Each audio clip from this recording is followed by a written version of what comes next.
I grew up in the 1970s in a small town in North Carolina. It was almost too small to be called a town, with only a school and a couple of small shops. I'm guessing you can imagine how boring it would be to be a teenager there, and it would have been if it wasn't for the woods. The neighborhood that I lived in backed up to a big forest that spread out for miles. It's where I spent most of my teenage years with my two best friends, Levi and Connor. We were all 15. Levi lived across the street. He was smart and kind of quiet, unlike Connor, who lived down the street a bit. Connor was a troublemaker, getting sent to the principal's office at least once a week. He was loud, obnoxious, and a natural leader. He was always finding something for us to do. Be it legal or not, when he was around, we were never bored. It was the beginning of our summer vacation. Levi and I went down to get Connor, who was messing around with his younger brother's scooter in the front yard, and we asked him if he wanted to go in the woods. Now, just in case this might be necessary, Connor had almost black, shaggy hair and the most beautiful eyes. One was light blue, while the other was a brownish color. He always wore scruffy red Converse shoes and a denim jacket. And of course, I had the biggest crush on him. Levi had styled brown hair, brown eyes, and freckles, and was considerably shorter than myself. Then there was me, a red-headed, brown-eyed girl that apparently people were scared of due to my tendency to be hyper. I was always ready to go somewhere or do something, and I was always jabbering on. Anyway, we made our way into the woods and started walking into a random direction. We did this for fun, as it meant we would usually get lost and have to find our way back, which most of the time just led to us being late for dinner and getting grounded. But we did it anyway. We were making our way along a deer trail that I didn't think we had ever been on before, when Connor found a pile of shit and, of course, dipped a stick into it and began chasing us. Levi and I, of course, freaked out and scattered. Neither of us wanted to be smeared with shit. I ran off, and luckily for me, Connor followed Levi instead, in the opposite direction. After a while of them not coming back, I began to think they left me, and I was furious. I was walking down the way I had seen them run, when suddenly something stuck out of the bush and grabbed me. I let out a yelp and Connor shushed me, only for me to shout at him for scaring me. And when I saw the look on his face, I decided that I shouldn't be talking, and I shut my mouth. Connor whispered to me, "You've got to see this," and began to lead me through the bushes. The further we went, the more I could smell something disgusting. Finally, we came upon an almost green Levi staring at the ground with a weird expression on his face. I was about to ask him what was wrong, but Connor tugged me past him a few feet away. There was a ditch, and in that ditch was what I could only describe as something out of a nightmare. It was a body, purple, blue, and almost looked swollen. The stench was now terrible, and I had to cover my mouth with my jumper not to gag. I backed up to where Levi was. Connor stood looking into the trench for about 5 more seconds before he walked back over to us. "Cool, huh?" he said with a grin. Levi gave him a disgusted look before saying, "No, it ain't cool. We need to go home and call the police." "What? Why?" "What do you mean, why? There is a body dumped in the woods, Connor. It's clearly been murdered." "Nah, man, it's cool. We cannot get the police. If we do, they're going to think it was us who killed her." "Why would they think it was us?" "'Cause that's what the police do, man." "Don't be stupid, Connor. You can't stop me." "Fuck's sake, man, if you get the police out here, it'll be on the news. Everyone will get questioned. They'll probably put out a curfew and then ban us from going into the forest. There will be police everywhere, and the summer will suck." I had just been quietly watching the argument take place, not really caring what happened. But that got me, and there was no way in hell I was going to let my summer get ruined. Connor's right. We have the whole summer left. Do you really want to spend it inside? "Yeah, man. 2 against 1. Come on, don't do anything stupid." Levi looked crushed. "Fine, but I'm not coming near this thing again." Connor let out a whoop of joy, and we made our way home listening to him talk about how it would be our secret. Well, the secret didn't last very long, as by the end of the week, Connor had shown all the rest of our friends. And it was a miracle that nobody did call the police, but I guess that just shows how close everybody was. Like we were one big family. And like most families, we had our secrets. The body remained there for the rest of the summer. I only went up a few more times, and it had gotten less interesting each time, and according to Connor, there were only bones left. Anyway, on the last week of summer vacation, we decided to have a big camp out with all our friends. Me, Levi, Connor, Josh, a loudmouth boy with mousy brown hair and blue eyes, Alice, a quiet girl with straight brown hair cut into a neat little bob, Courtney, who I would describe as the only girl I actually saw as a friend, probably because she was the only one who put up with my bratty attitude. She had long, dark brown, almost black hair with brown eyes. Then there was Kenny, the kid whose garden we were camping in. He had sandy blonde hair, brown eyes, and freckles. His dad owned the biggest garden, so of course we had to camp there. And as an added bonus, Kenny's garden backed right onto the woods. And even though we had promised Kenny's mom that we wouldn't go into the woods after dark, we were planning to. Unfortunately, our plans were foiled by good old Mother Nature, as she had decided to make it rain. So all 7 of us piled into the biggest tent, which belonged to Courtney. We played cards for about 2 hours, making up new games with crazy rules.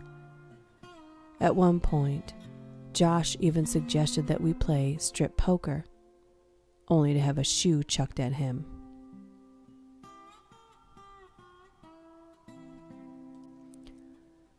After a while, Kenny stuck his head out the tent and told everybody it had stopped raining. After about 20 minutes of arguing about what we should do, Connor said, "Why don't we go see the body?" That was it. Everyone put on their shoes and coats, and Kenny took down his dollar store flashlight that he had hung from the roof on Courtney's tent, and off we went. Connor and Kenny led the way.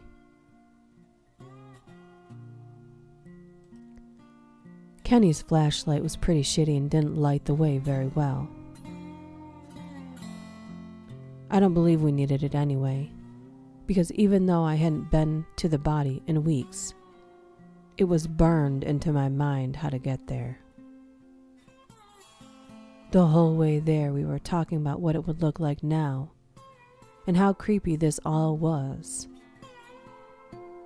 That's when the conversation took a turn that it never had before. We began talking about who we thought the body was, and why they were dead, and who murdered them. This scared me because it made me see it for what it really was. A dead body of a murdered person hidden by someone in the woods, and we had never reported it. I brought this up to Connor, who simply said, "It's too late now. It's probably only bones left. And even if we did tell the police, we would get in trouble for holding off for so long." To this I remained silent and kept walking alongside Courtney and Levi, listening to Josh telling Alice some bullshit story behind us. They soon went silent, though. As we came to the ditch, Connor and Kenny stood silently at the edge, shining a flashlight. Kenny's mouth gaped in horror. I asked what it was, and Connor shushed me and beckoned the rest of us over with his finger. As I came to the edge, I saw what they had freaked out about. In the ditch was something piled on top of the original body. It was wrapped in a yellow floral patterned bedsheet, and it was tied with some sort of string to stop the sheet from coming away. Everyone stood silent for what felt like hours, but in reality it was probably only a couple of seconds before Connor pulled his knife out of his pocket and descended into the ditch. Levi began to protest, but Connor turned and shushed him and whispered for Kenny to shine his light on him. Kenny obeyed. Connor then cut some of the string and pulled at the sheet until it revealed the face of a young girl. She stared at us with dead, glazed-over eyes and a blank expression.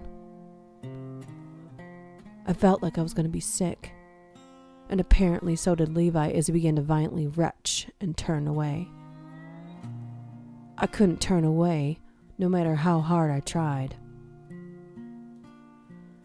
I was mesmerized. Connor suddenly jumped back.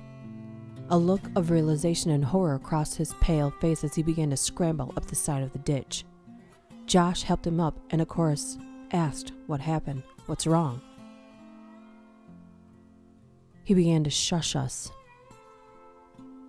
And shaking, he said, "It's dry as a bone." A feeling of absolute dread settled in my stomach, and if you don't get what the big deal was, it had only rained an hour earlier. Everything was wet, and this body was dry, which means it had to have been put there recently. Everyone was silent. Then there was a noise behind us across a ditch, and my heart was in my throat. Kenny quickly pointed his flashlight at where the noise was coming from, and then click. Suddenly, from across the ditch came an extremely bright light, illuminating us and making the person holding the light impossible to see. "Run!" yelled Connor, grabbing me by the arm, and everyone sprinted. Whoever it was with the light sprinted to their light, swinging violently as he ran, randomly illuminating trees and bushes and scaring the shit out of some deer. And then suddenly it went off. I felt my heart stop, and Connor was muttering, "Shit, shit, or fuck, where is he?" Under his breath as we ran for our lives, I tried listening to hear if whoever it was behind us, but all I could hear was my pulse racing. Everything was beginning to go blurry as we crashed through the tree line and into Kenny's backyard. We were greeted by Kenny and Courtney.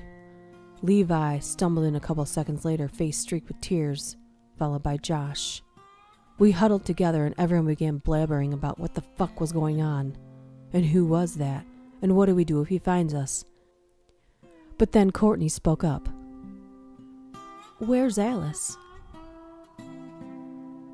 Everyone went silent and looked toward the woods in fear until Levi spoke up. "Kenny, go get your dad." Connor looked over to glare at Levi before turning to Kenny and barking, "No. Don't go get your dad. Let's think about this, okay?" "What the fuck do you mean, let's think about this?" "He will call the police. Do you think the police are going to believe us?" Yes, I do." "No, they fucking won't. We are going to wait for 5 minutes, and then we can get your dad."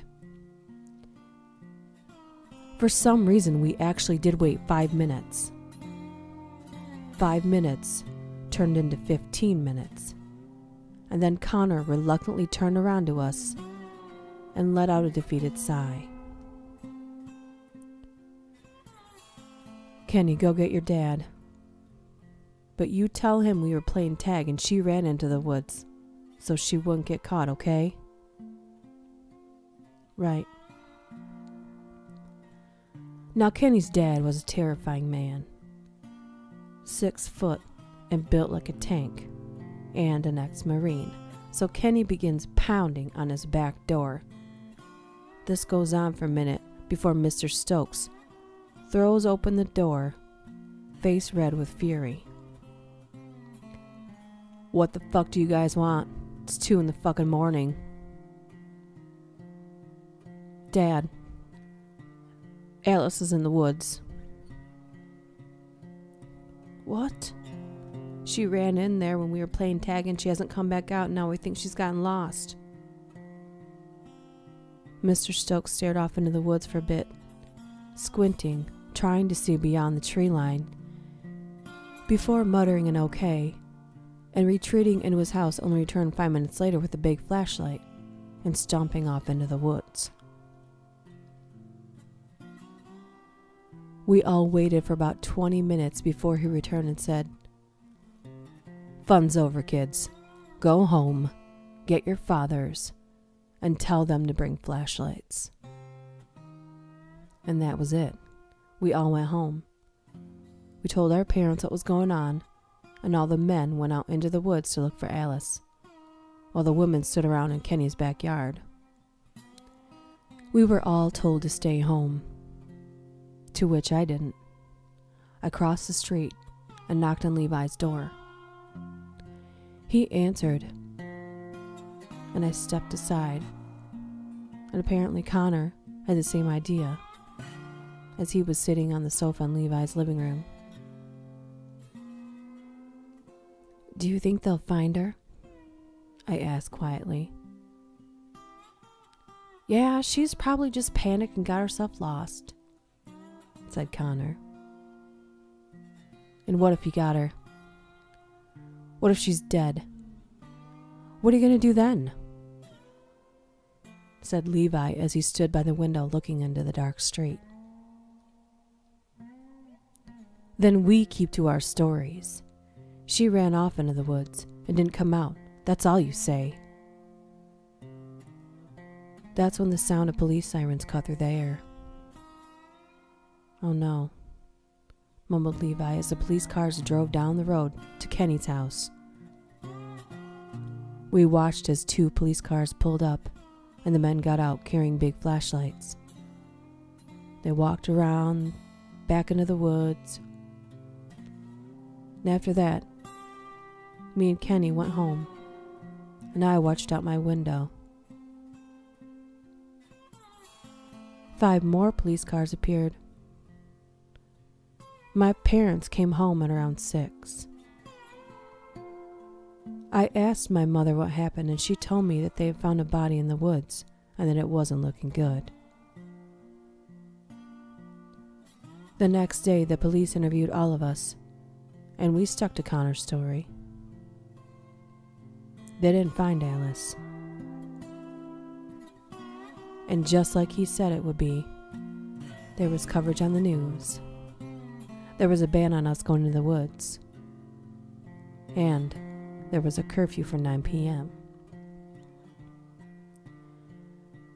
When we went back to school, there was an assembly on safety with strangers. They eventually found Alice, 12 days later, chopped up into little pieces and crammed into a garbage can on the side of the road, 10 miles from her house.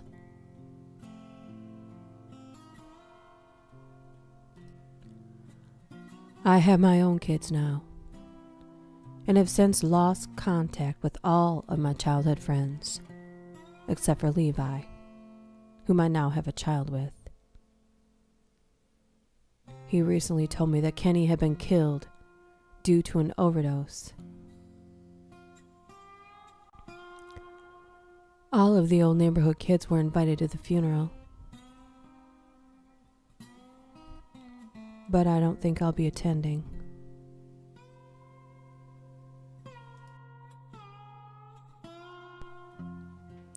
Wow. Sometimes it's not so bad to be bored now, is it? I think I'll take a walk today. I'm a little curious about something. See you next time.